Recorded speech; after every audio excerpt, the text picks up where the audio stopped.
hello, tonight. Let's leave the present behind and slip quietly into another time where the stones beneath your feet are warm with early sun.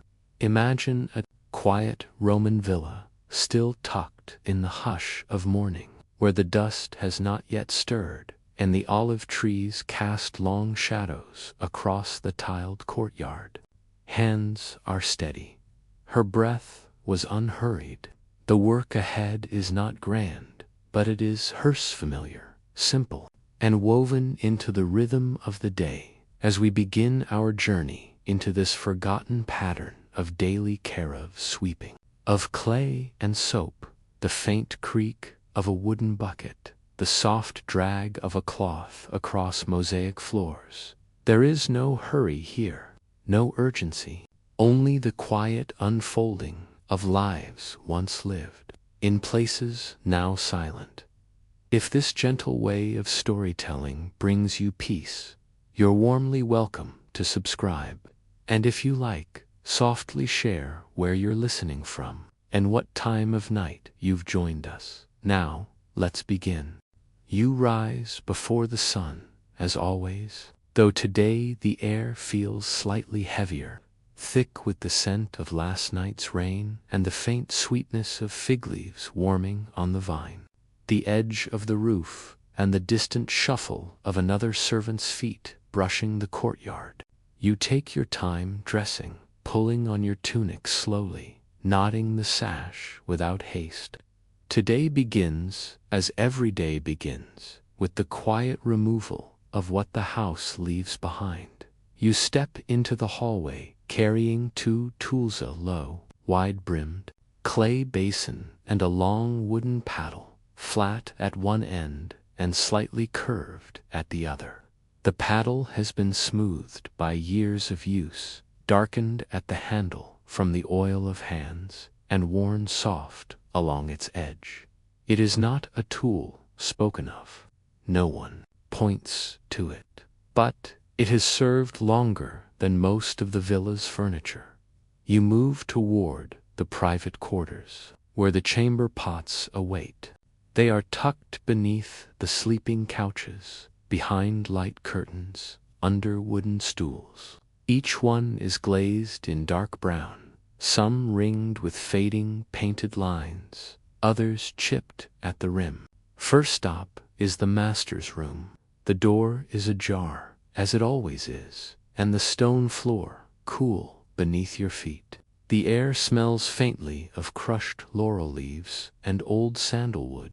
A single oil lamp has gone out in the corner, its wick curled like a resting moth. You crouch quietly beside the curtained alcove, lift the pot with care, and carry it out with slow, practiced steps. The contents do not splash, they shift gently. In the basin's curve, like a tide too tired to make waves. The villa has no grand latrine like the public baths, here in the countryside, under layers of ash and straw.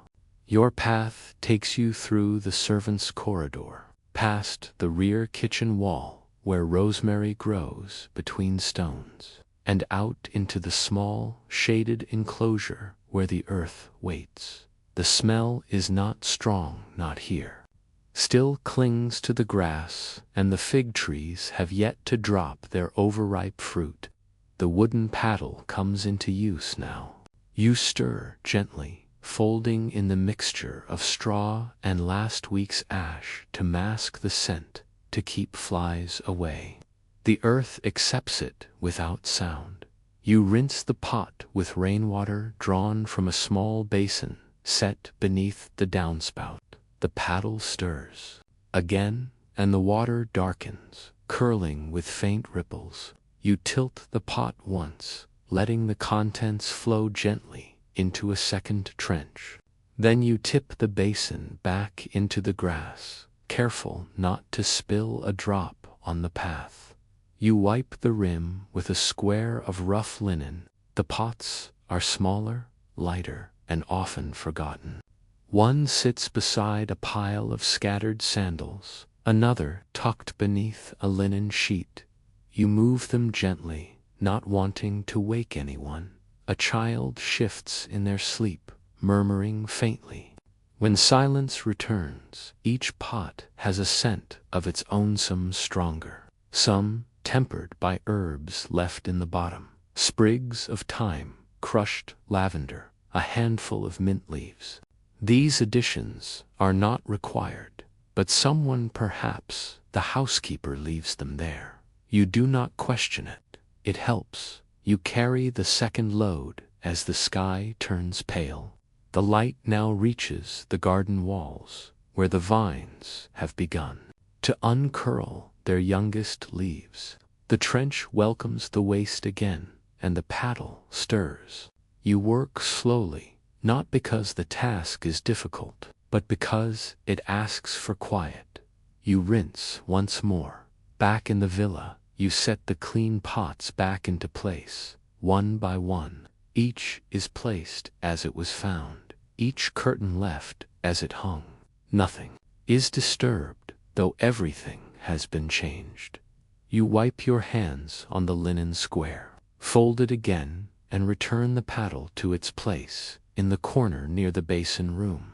It leans against the wall like a broom, unremarkable and unspoken. The task is finished now, though no one will mention it. The household will wake to fresh linen, to sweetened air, to clean floors and clear water, but not to the knowledge of how these things came to be. You do not mind. This is not work that asks for thanks. It is work that holds the house together quietly, in ways that no one sees. And as the first voices rise in the hallways, and the scent of warmed bread begins to bloom from the kitchen hearth, you step out into the courtyard one last time. The grass is still wet beneath your sandals. The fig trees are just beginning to stir, and in the cool of the morning, beneath a sky turning softly blue, you breathe deeply and feel beneath everything else the slow, steady rhythm of a household kept whole by invisible hands. The sun has begun to rise, in earnest now. Its first full light creeps across the courtyard wall, turning the worn plaster a soft shade of apricot. Shadows stretch gently between the columns, and the vine leaves shimmer faintly in the breeze. You've already returned from the garden trench, your hands rinsed with ash water, the last of the pots settled back beneath their benches. The wooden paddle, damp and clean, leans once again beside the tool wall. Its curve, catching a sliver of sun, now comes the part no one assigns. Dampened with vinegar and rosemary steeped overnight in a bowl.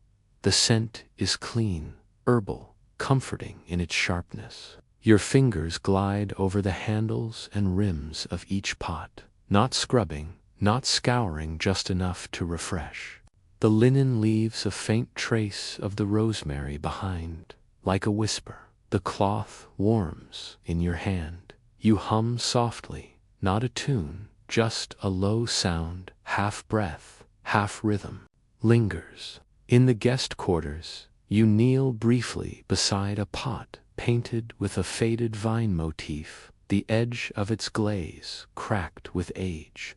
You touch that place gently, wondering if the artisan was called away, or if the pot was once broken and patched. There is history in these pieces, though no one thinks of it. No scroll records their making, no name is etched beneath, but they've outlasted servants and masters alike. Weathering hands and time, fire and rain, serving their quiet purpose day after day. In the mistress's chamber, the chamber pot rests, in a corner lined with woven reed matting. The scent here is softer dried rose petals placed in the basin, now curled and brown at the edges. You replace them with fresh ones from the linen pouch tucked in your apron. You never speak of this small kindness, but she notices sometimes, and you see the way her shoulders ease when she enters the room. She doesn't ask, who does it? That's part of the quiet. Once the pots are cleaned, wiped, and reset, you return to the service courtyard, where the early sun now spills freely. A bird lands on the rim of the rainwater bowl, tilting its head toward your reflection. You sit for a moment on the low stone ledge, watching as it dips its beak once, twice, then flutters away. From where you sit, the entire morning stretches behind you, not in memory, but in feel. The weight of the pots in your arms, the coolness of the clay, the way the ash water swirled in the trench, the scent of rosemary on your fingers, the hush that followed each return. This work is not heavy, but it is constant. It never announces itself. And yet, without it, the house falters. You rise again, lifting the cloth to dry on the line strung between two olive trees. The breeze has grown stronger, now just enough to ripple the tunic at your side, just enough to stir the leaves. You watch the cloth wave slowly in the wind, its damp edges darkening the stone where it brushed against the bench.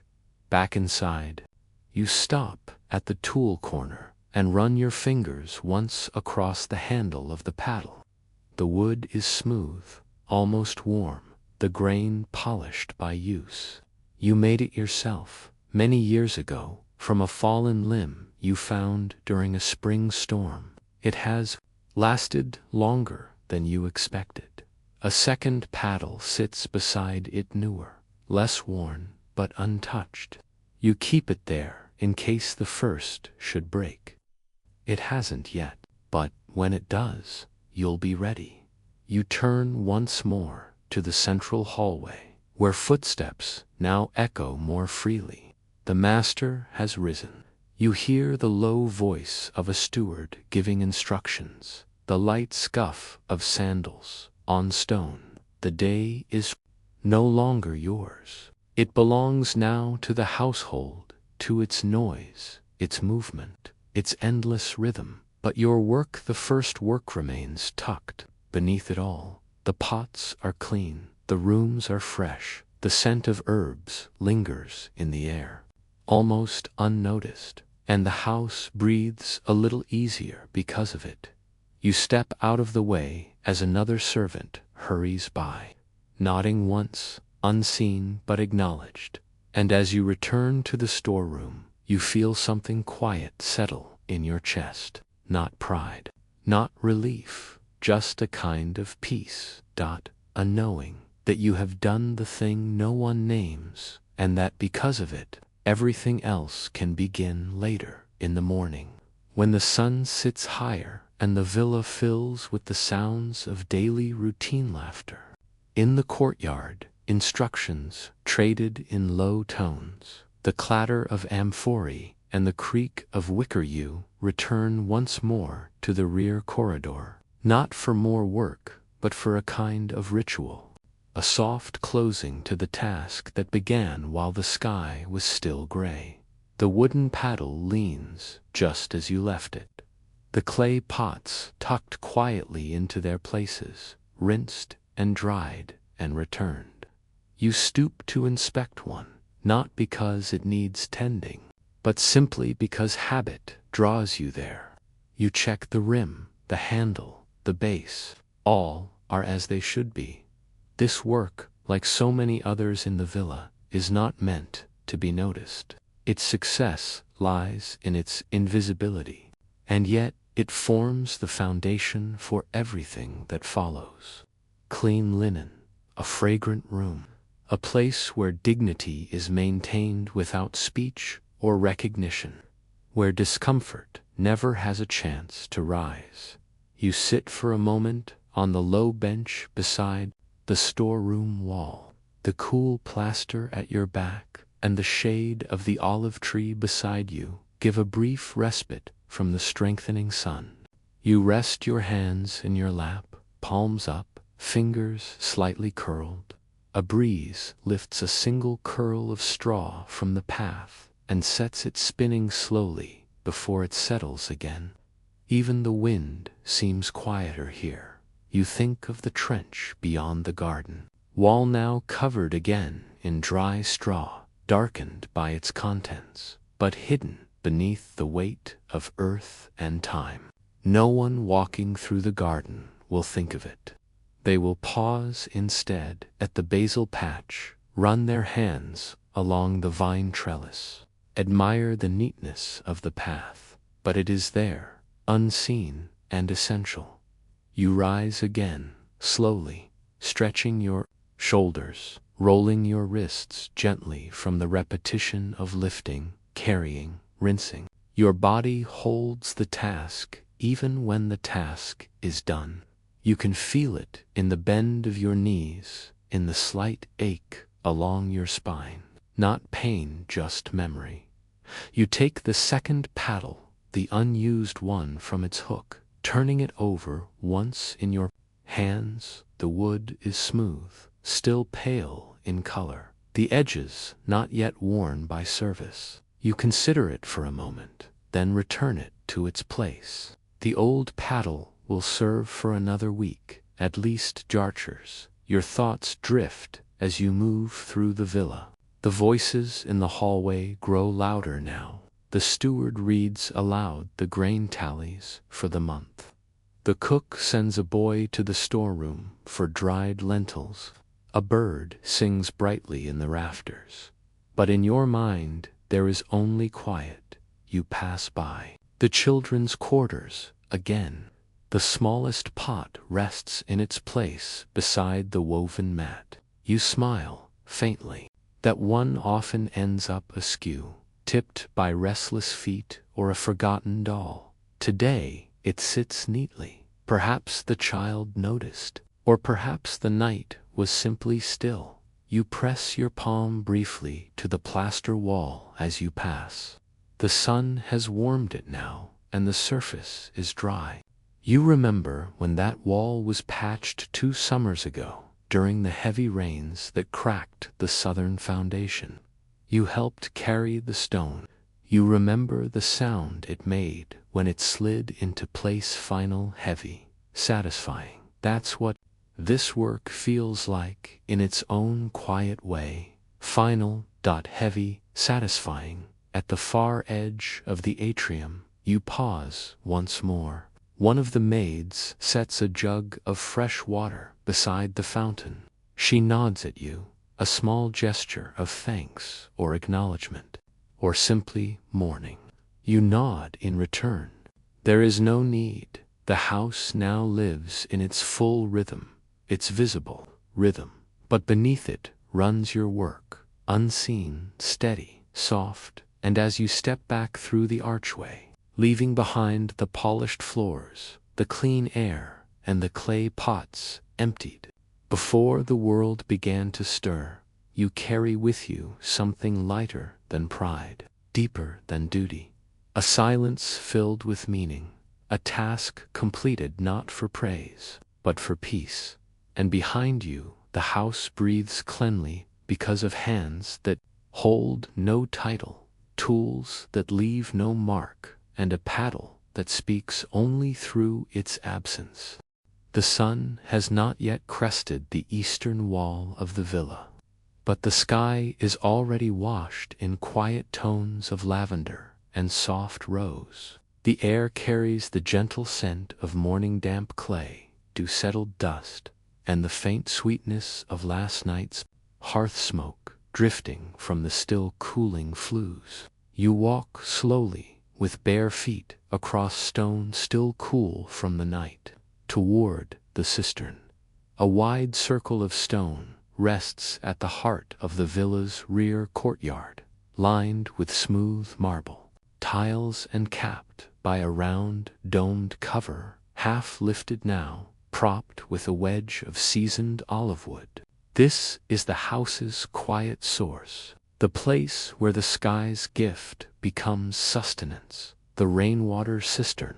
The cistern gathers its water from the compluvium, the open roof in the atrium, Every drop of rainfall from the past week has passed.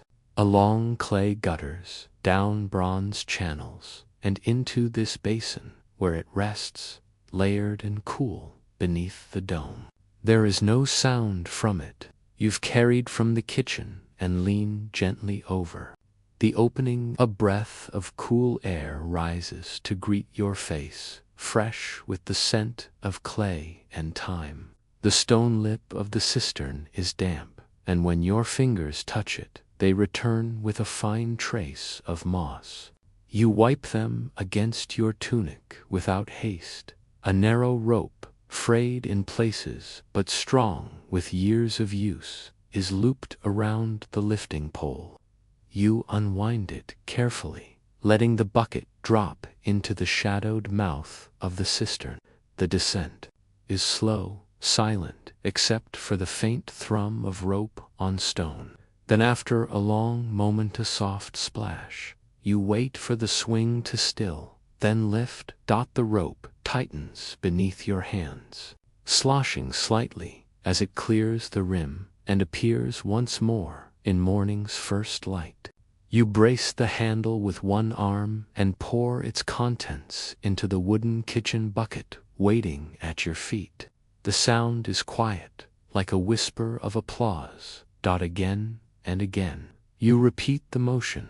The cistern holds more than just water. It holds the memory of rain, of evenings spent beneath the eaves listening to drops against tile, of storms that rushed down the hill and filled the gutters faster than they could carry, of dry weeks when the water grew low and every cup mattered.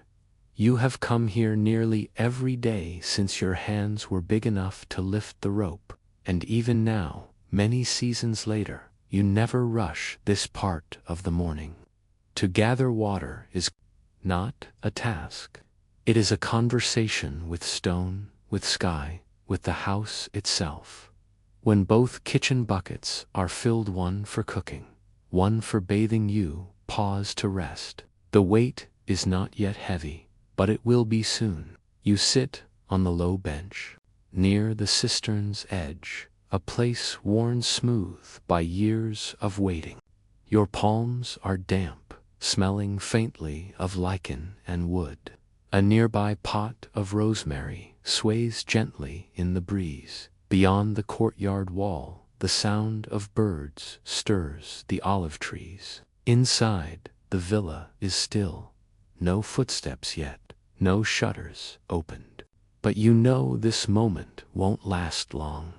Soon, voices will rise, and meals will be called for, and water will be needed for every chorancing figs, boiling lentils, steeping herbs, washing sandals, and it all begins here.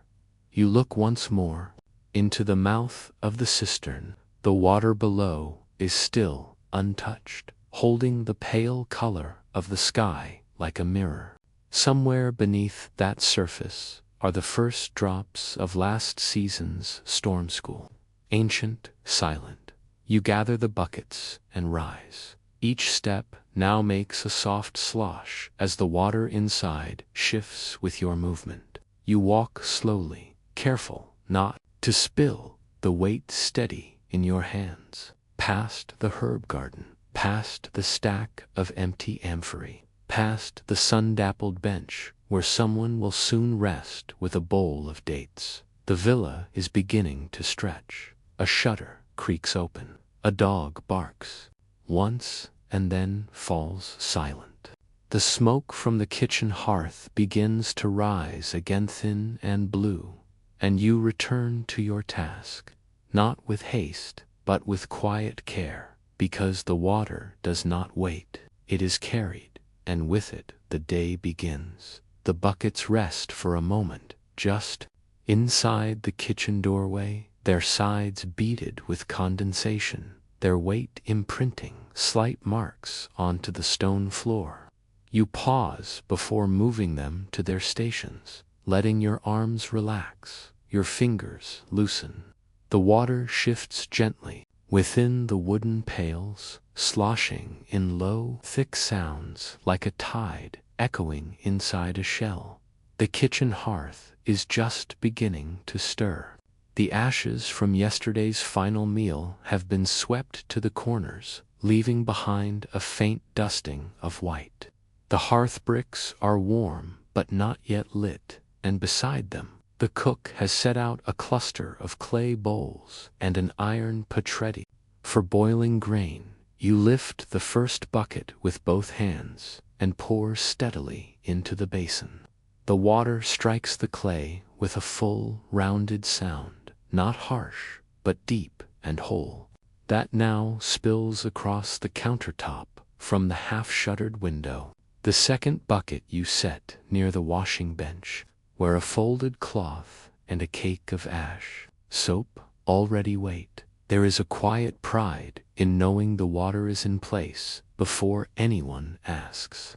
Relies on when a pot is filled, when a robe is rinsed, when an herb is steeped, there is no pause. The water is there. You step outside again, empty buckets swinging from your hands, their rims now damp and cool. The air has grown warmer. Sunlight touches the tops of the garden wall now, highlighting the climbing vines and softening the shadows cast by the stone columns. A bee hums along the path, pausing at the rosemary pot. You walk the same route, your feet knowing the exact placements of uneven tiles and the slight slope near the cistern's edge. You draw it in once more, hand over hand, lowering the bucket again into the cool, damp silence below. This second round is for the laundry basin and the hand-washing stations. In summer, the servants bathe their feet after the mid-morning work is done. In winter, the water is warmed with stones. But in spring, as now, the coolness is welcome. You lower the bucket, feeling the resistance of the rope grow softer as it disappears into the depth. Then the familiar sound, a soft splash, a short pause, a slight pull, when the bucket rises again. Beads of water cling to the rope, sliding down like morning dew returned to its source. The pail emerges dark and full, its sides reflecting the low sky. You pour again into the clay jugs, one large, one narrow-necked. The narrow one will be taken to the dining room, set discreetly near the low table so the master can rinse his hands before breaking bread. These are the layers of care built into the day. Not ceremony, not ritual, just attention. You think of the days when the rain was slow to come, when the cistern's bottom showed in patches, and every drop had to be weighed. You remember how silent the house became in those weeks, how carefully the washing was rationed, how even the Larry shrine had its bowl wiped clean but left dry. And then the rain returned. Now the cistern is full, and the house breathes easier. You lift the jugs, one under each arm, and begin your way back. Your footstep softens as you reach the shaded hallway. The air is cool again, still carrying the scent of wet stone and crushed thyme from beneath your sandals. A child's voice drifts through the upper window singing, though not loudly, just a string of sound moving up and down, wordless, like a song learned in a dream. You place one jug near the basin in the corridor alcove, where hands will be rinsed, sandals washed, cloths dipped. The other is set outside the kitchen door, where the cook will steep her herbs, and perhaps, later, fill a basin to blanch greens just before the midday meal. As you straighten your back, you notice a soft smudge of moss on your forearm, left from the cistern's edge. You wipe it away with your sleeve, leaving behind a faint green trace on the cloth, another quiet reminder of where your morning has taken you. You rest once more at the cistern, before closing the cover. The dome, rough with age, is etched faintly with old mark scratches from buckets, initials perhaps carved long ago by someone whose name is no longer known. You run your hand along the top once before lowering the lid back into place. The wood wedge is set aside, the loop of rope coiled neatly again on its peg. No one will ask whether the water was gathered. No one will comment on its freshness, but the house will feel it in the ease of the cook's movement, in the smoothness of the launderer's cloth, in the cool touch of the morning basin, and you will know. Because the water has been carried, because the day has been given what it needs, because the quiet labor is complete.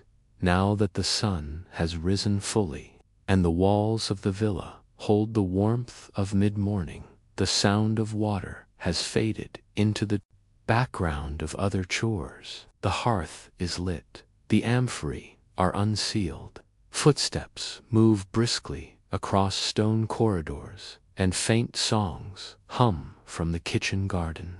But in one quiet corner, just behind the herb jars and beside the pail of folded cloths, your buckets sit, emptied of effort and filled with purpose. You pass them one last time before your hands turn to the next task. Their rims still gleam, faintly touched by the light now shifting in from the window slats. You pause to adjust the handle of one, tilting it just slightly so the shadow it casts no longer touches the clean towel laid out nearby.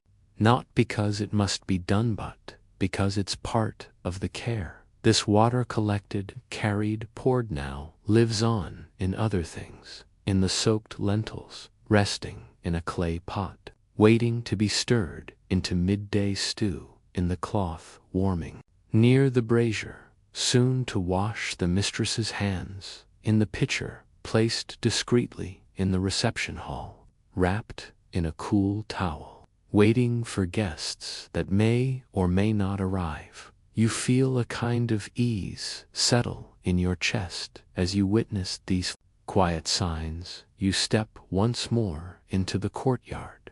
The air is different now, brighter, more filled. The shadows, once stretched and soft, are shorter now, pulled close to the columns. Bees hum lazily along the basil rows, and the lemon tree at the far end of the garden has opened its first blossoms, filling the corner with a scent almost too light to name. You walk without urgency toward the cisternot to draw water again, but simply to look, to witness the stillness that follows the work. The cover rests closed now, and a fine dusting of dew has begun to dry on its surface. The rim is clean, the rope coiled, all is in its place. You sit briefly on the stone bench beside it. There's no one here to rush you. The tasks will wait. The moment is your own. You listen for a while. There is the faint rustle of linen on a drying line, the clack of a pestle in a mortar, the coo of a dove on the rooftop. But beneath all of it still, subtle, you sense the weight of water beneath the stone, not in sound, but in memory. A presence just beneath the surface. This cistern does not speak. It doesn't call attention to itself. It simply holds rain, time, labor, the sky's past gift, transformed into the villa's living thread. You reach out and press your palm to the dome. The stone is warm now, sun-kissed and dry. Your fingers rest there longer than needed. When you rise, it is without ceremony. You brush the dust from your tunic and step back onto the path that leads into the heart of the villa, where hands are already lifting jugs, dipping ladles, soaking cloths, each gesture quietly relying on the work you've done. They will not pause to consider the rope or the buckets or the slow morning bend of your spine as the pails grew heavy. They will not name the work, but they will live inside it, and that is enough. As you reach the colonnade, you glance back once more. The cistern rests in the light, like a quiet hearth turned upside down, holding not flame but coolness, a place where the sky meets earth and waits, and you walk on, filled with the stillness that comes not from rest but from readiness, because the day is only just beginning, and the water has already found its way. The marble beneath your hand is cool, even though the sun has begun its slow ascent over the red-tiled rooftops. You kneel quietly beside the base of a column in the villa's outer peristyle, a folded cloth of tightly woven goat hair resting. In your palm, dampened just slightly with vinegar and rainwater. There is no rush.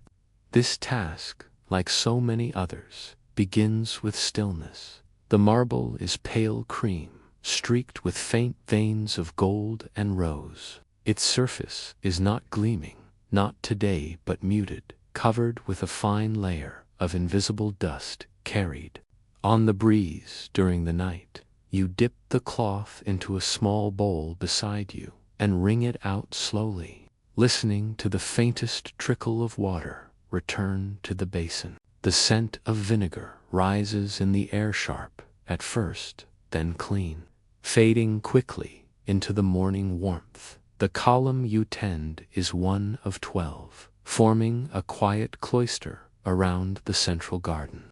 Ivy climbs its base in slow spirals, trimmed often but never entirely discouraged. The master likes the contrast, the softness of leaf against the hardness of stone. You begin your work just above where the ivy ends, wiping upward in slow, measured arcs. Goat hair cloths are not prized for their beauty, but for their precision. They clean without scratching, polish without gloss. The fibers, once coarse, have been softened through many washings. Now they carry the memory of the marble's curve, as if shaped by it. The cloth glides across the surface, lifting away the fine film of sleep left by the night. There is no visible change, at first just a quiet, almost imagined shift. The surface breathes again. The stone becomes itself. You wipe in long, unhurried strokes, upward, then across, rinse, wring, repeat. The garden murmurs beside you. A sparrow hops among the thyme beds. A small lizard scurries between the stones. Overhead, a bee floats lazily past, drawn to the pale pink blossoms of the potted oleander. The marble drinks in the moisture from the cloth, then dries again within seconds, leaving behind no mark, only a subtle clarity. You do not scrub, you do not polish, you attend, and in this attending, the villa remains whole. You reach the fluted middle of the column now. The grooves are shallow, carved more for grace than grandeur. Dust gathers here more easily. You fold the cloth tighter, shaping its edge to match the curve. Your fingers move slowly between the grooves, careful not to miss a single ridge. You pause only once to draw your thumb along the cloth's edge, feeling for grit. There is none. This work is old. You did not invent it. The cloths were kept long before you came to the villa, and they will be used long after you are gone. Each morning, someone kneels with a bowl and a cloth and wipes the marble clean, not because it is dirty, but because it must be remembered. You continue to the upper third of the column now. The sunlight has begun to reach the edge of the portico, casting long lines along the floor. The marble reflects it softly, not like a mirror, but like water seen from beneath a light that moves without movement. Your knees rest on a square of folded linen. The stone beneath is still cool, and through the fabric you can feel the faint roughness of age. The micro cracks invisible to the eye, but known to the skin. There is no noise here, save for the whisper of cloth against stone, and the distant sound of water falling into the garden basin. Occasionally, the rustle of a palm leaf, stirred by wind, but no voices, not yet. You finish the first column and rise slowly, bowl in hand.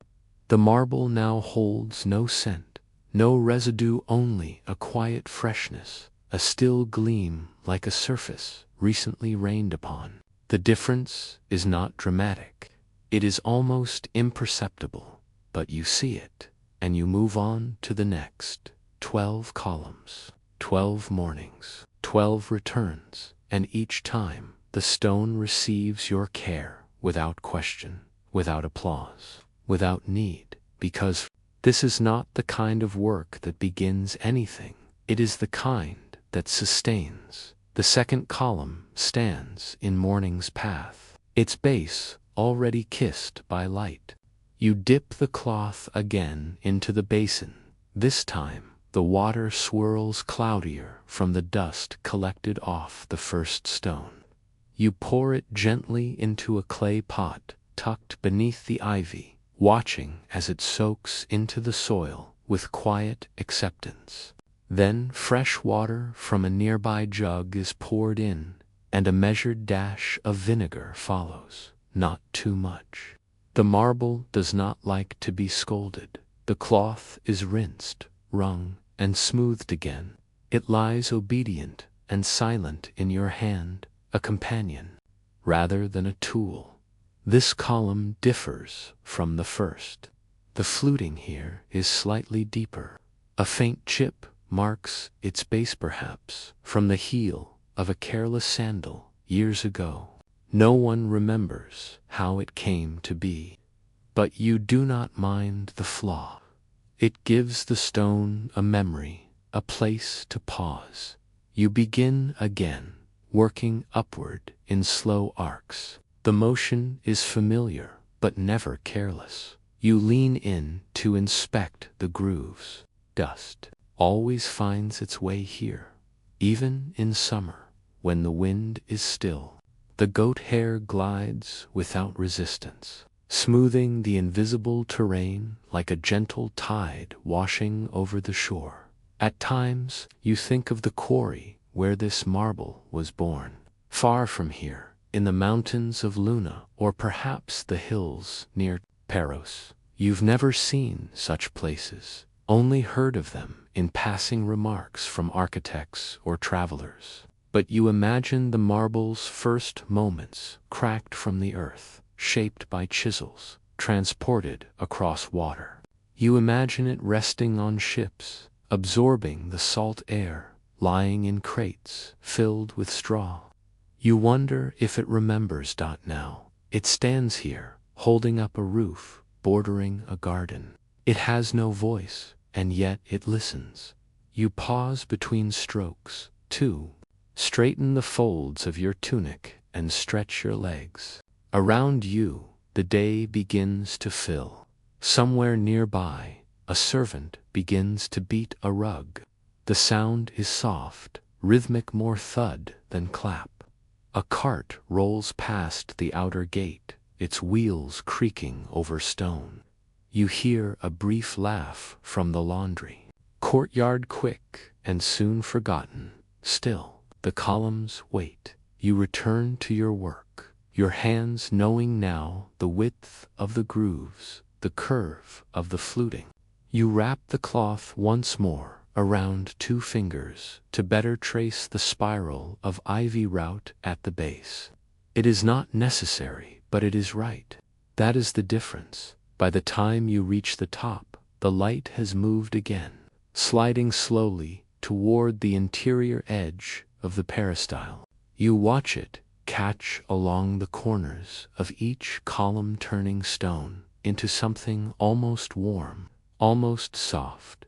You place the cloth over the rim of the basin and rise to your feet. Before you stands the next column. You glance at it not with impatience, not with weariness, but with quiet anticipation. There is a rhythm to this work, and your body now lives inside it. One cloth, one basin, one bowl of water, and 12 columns. You lift the cloth again and begin, not hurriedly, not as repetition, but as a return. Each column tells the same story in a slightly different tone. Some hold more dust, some reflect more sun. One leans ever so slightly westward, while another bears a faint stain from an old oil lamp accident. You remember that night there had been wind, and the flame had tipped. You'd cleaned it then, too, but the mark remained. Marks remain. That is what marble does. It remembers, slowly, silently. It changes, not with drama, but with time, and the cloth becomes part of that time as your fingers move over the stone's edge. Your thoughts drift softly to the generations before you. Others must have knelt here. Not always with vinegar, perhaps not always with goat hair, but with the same intent, to preserve, to care, to restore without altering. You wonder how many hands have done this before. You do not ask for answers. You simply continue. The sound of the cloth against stone is quieter now, softened by moisture and habit. The garden's breeze has stilled. Even the birds seem momentarily hushed, as though pausing to watch, and the column waits, not in demand, not in judgment, just present. You complete the curve, fold the cloth again, and step back. Light plays on the surface like a memory. No shine, just clarity. The marble does not gleam. It glows, and you, for a moment, glow with it. The 11th column now rests behind you. Each one, wiped clean, holds the memory of your hand, the slow arc of care, the damp touch of cloth, the quiet weight of vinegar and time. The basin beside you is nearly empty, its last inch of water tinged pale with dust. The cloth is heavy, now full with the day's soft labor. Before you stands the 12th, the final marble shaft of the circuit. There is no triumph in this moment, no finality, only a continuation, as calm as breath. You kneel again on the linen square, already warmed by the rising sun, and lift the cloth one last time. It no longer smells strongly of vinegar. Now the scent is faint, something between stone and air. The final column is slightly different. You have always felt this, not in shape, not in design, but in tone. Its marble is paler than the rest. The fluting is shallower, as though carved by a gentler hand. You suspect it may have come from a different quarry, or perhaps arrived during a later renovation, one no one now recalls. You begin at the base. Here, a line of moss presses against the stone's edge, clinging like a forgotten hem. You wipe slowly, not to remove it completely, but to shape it, to soften its presence, without erasing it. The column, after all, has its own story to keep. Each stroke is slower now, not from fatigue, but from awareness, the way one slows near the end of a well-walked path. Not to delay the destination, but to honor the steps. The sun has entered the garden fully, stretching its warmth across the tiled floor. Shadows of leaves flicker against the column's side, playing softly with the reflected light. The marble holds it all without protest. You reach the middle of the shaft, your cloth tracing the groove between flutes with a practiced grace. The sound it makes is hushed, like brushing silk against parchment. Your other hand steadies you, palm resting against the cool surface. You feel the stone's quiet resistance, its strength layered beneath centuries of touch and tending. When you reach the upper curve, you rise slightly, lifting the cloth with both hands to reach the crest beneath the capital. The space here gathers dust easily, protected by the overhang. You wipe gently, tilting your head to see the small curve of a spider's web empty. Now, its weaver moved on. You leave it be. Not everything must be cleared away. Some threads are meant to remain as you step back. Cloth resting in your lap, you take in the full colonnade. 12 columns, each one steady, silent, bearing the roof's weight without complaint. Together, they form a rhythm, a circle, a quiet framework for the life moving within the villa. You breathe slowly, feeling the day settle into your shoulders. The cloth is folded now, corners aligned, its damp weight cool against your fingers. The basin is lifted carefully, steadily, and poured into the herb bed beside the walkway. The rosemary will drink what remains. Nothing is wasted. You gather your things in silence, the basin, the bowl, the folded cloth, the linen square. Each item is returned to its place in the storeroom, where they will wait for another morning, another wiping of stone, another quiet hour. As you close the door behind you, your eyes rest once more on the garden path. The marble now glows not with polish, not with oil, but with the presence of attention, a gentle clarity, a dignity returned, and you carry none of the marble with you, no powder on your skin, no residue on your clothes, only the stillness it offered, now folded into your breath. As the sun climbs higher and the house begins to stir with voices and footsteps, you step away, not with pride, not with exhaustion, but with quiet knowing that something enduring was touched, that care, when given patiently, becomes part of the thing itself. The sun has reached its quiet, golden stride. Not yet high noon, but warm enough to dry the last beads of morning from the tips of the grass. In the corner of the courtyard, beneath the old olive tree, a thin rope stretches between two low posts. It sags just slightly in the center, not from weight, but from time. Pinned along its length is the laundry linen tunics, kitchen towels, a pair of children's leggings. Each piece moves faintly in the breeze, as if exhaling after the wash. You step forward slowly, carrying the woven basket against your hip. The linen inside is warm, slightly stiff at the edges where the folds caught too much breeze. It smells of rosemary and smoke, a mixture drawn from the nearby garden and the soft residue of the kitchen fire. Your fingers sift through the stack gently, separating towels from garments, thick cloth from thin dot. The olive tree above provides speckled shade, its branches, silvered on the underside, shimmer as the wind moves through. You glance upward. The fruit is still small and green, months away from harvest. But the leaves whisper. You begin with the towels. They're folded into squares, not sharp, not exact, but in gentle symmetry.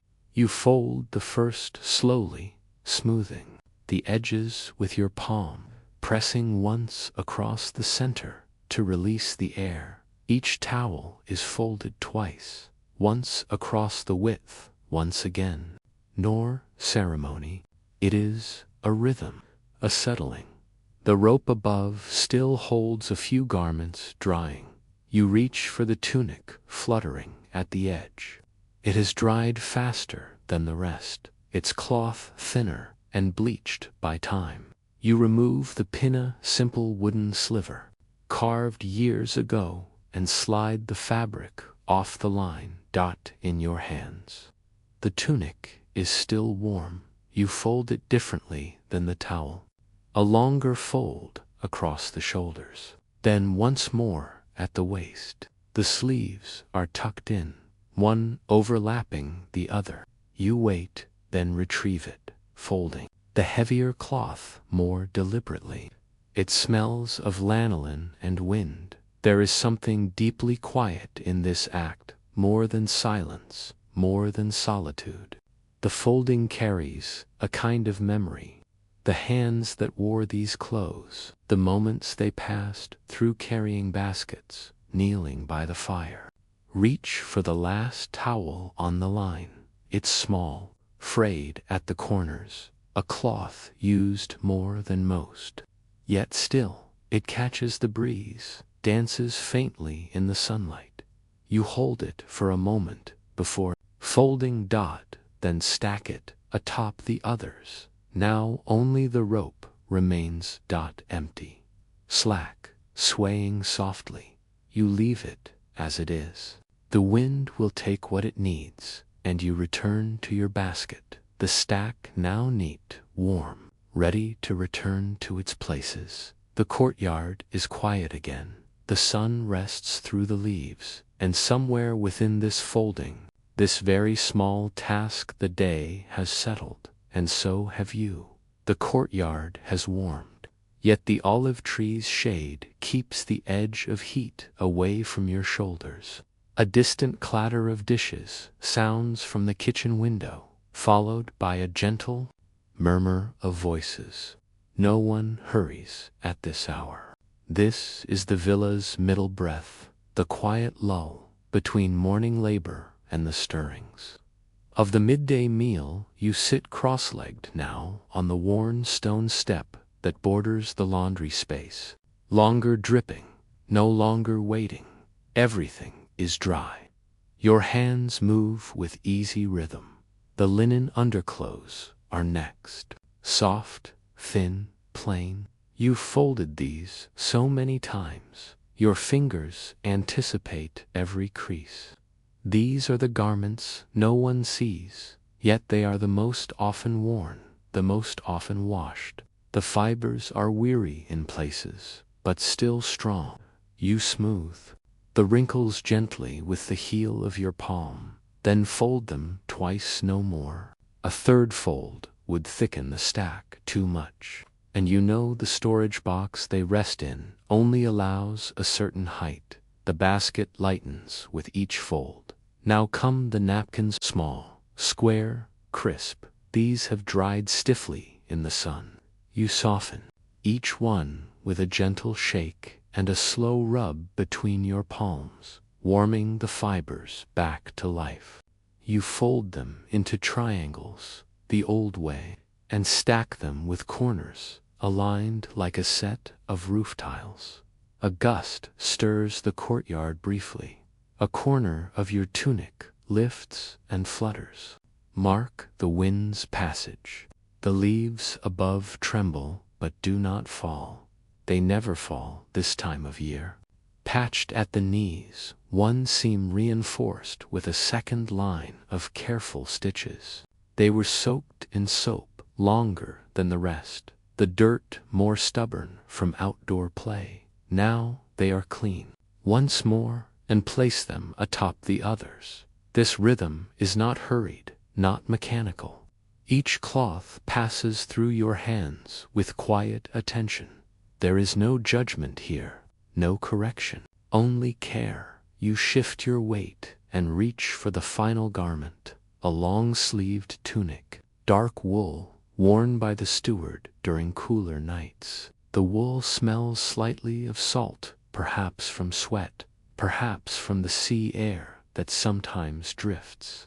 Through the back garden wall, you press the fabric gently between your fingers, feeling its texture, the coarseness of the outer weave, the smoother threads within. Wool folds differently. It resists the neat creases of linen, so you roll it, slowly, tightly, like a scroll. not to save space, but to protect the fibers. A rolled garment stores better in the chest. You tie it lightly with a cotton cord and set it beside the basket. The pile is almost complete now. Above you, the olive tree creaks faintly as a dove settles onto one of its branches. You glance up. Its eyes are round and dark. It simply watches, then closes its eyes again. You return to your basket. Only a few cloths remain. One towel, folded but frayed. A sash, still damp at one end. You set that aside to finish in the sun. As you stack the last piece, you pause. There is a kind of hush in the space now. The folding is nearly done. The line is empty. The basket is light. You sit back on your heels. The sunlight filters through the leaves above, casting soft, shifting patterns on the stone beneath your feet. The shadow of the rope line wavers, and for a moment, it almost looks like a gentle river. You rest your hands in your lap. The work has not changed the world, but it has changed this corner of it. The basket is empty now, not abruptly, not as a surprise, but gradually, the way a candle burns down without flicker. The folded garments rest neatly on the bench beside you, warm from the sun, corners aligned like gentle thoughts placed in order. Your hands, though busy all morning, now rest quietly on your knees, their work complete. You turn your gaze to the courtyard once more. The rope line sways gently in the breeze, no longer bearing any weight. It hums softly when the wind shifts, an almost inaudible note, like a memory whispered. The posts are worn smooth at the top, where the rope has rubbed for years. Sometimes you imagine all the hands that have stretched linens here before you, generations of quiet labor under this same olive tree. Its roots are visible at the base, curled thick beneath the surface, like knuckles gripping the earth. You wonder how old it is. Perhaps no one knows. The olive tree has always been here, they say. Just as the laundry has always dried in this spot, just as the garments have always been folded at this hour, just as the courtyard has always waited for the wind. You gather the folded stack slowly, not all at once, but piece by piece, balancing them in your arms so they don't shift. The texture of linen and wool and cotton blend together, a patchwork of use and memory. No two pieces smell exactly the same. Some still carry the light scent of soap. Others smell faintly of smoke from the cooking hearth. A few, the sweeter trace of herbs from the garden beds nearby. As you rise, your legs stretch, slightly stiff. From kneeling, you take a long, slow breath, the kind that expands not just your lungs, but the quiet within your chest. You walk back toward the storage chamber, steps steady, sandaled feet pressing softly against the worn courtyard stones. They've been swept already this morning. You did it just after breakfast, before the garments were hung. And now, even without effort, your passing does not disturb a single leaf. The door to the storage room is open. The air inside is cool, shaded, scented faintly of cedar and straw. A wooden chest rests against the far wall, nothing ornate, only functional. Its lid creaks softly as you open it. You place each item inside gently, mindful not to disturb the existing order. Tunics to one side, towels and napkins to the other, rolled woolen garments along the back. There is satisfaction in this arrangement. Not pride, not self-importance, but a calm completeness, like the final page of a letter written longhand. When everything is set, you close the lid. It settles with a soft thump, as if exhaling. You glance once more toward the olive tree through the open door. The sunlight has shifted now, pouring across the center of the courtyard. The line hangs still, no longer moving. The dove is gone. The leaves rustle once more, soft as silk. You step back into the light, empty basket in hand. There is no applause for such work, no notice, no recording. But somewhere within this folding, within the gentle smoothing, the tucking, the quiet patience, a kind of order has been restored. A rhythm reaffirmed. You feel it in your breath. You feel it in the soft way the breeze now touches your cheek. Tomorrow there will be more laundry. There always is. Stains to scrub, cloths to rinse, corners to fold. But today, for this moment, there is peace, in the shape of a towel, stacked just so, in the scent of sun-dried linen, in the hush beneath the olive tree, and you more than the rope, more than the posts, more than the basket. You hold the memory of the folding dot, quietly, completely, without needing to be seen, without needing to be known.